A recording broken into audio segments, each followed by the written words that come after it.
this video, I will show you how to fix pending download error on Google Play Store.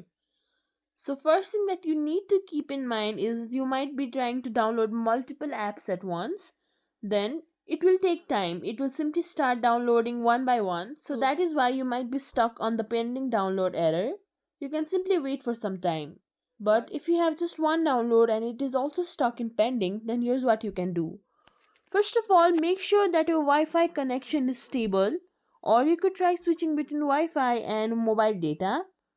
Then the next thing that you can do is simply click and hold on to the Play Store icon. Then go to More Features, go to App Info. From here, click on Force Stop, then confirm it. Then go to Storage Uses. Here, click on Clear Cache. Then once your cache is cleared, after that you can simply try checking your device storage. Open Settings, scroll till the end. There you'll find About Device, click on it.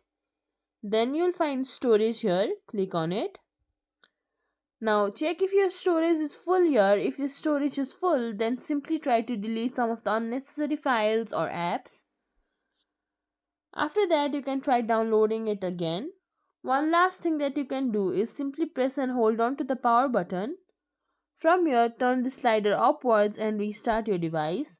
After your phone is done restarting, you can simply try to download again. And your problem should be fixed now. If you think this video is helpful, please like, share, subscribe to our channel, and thank you for watching.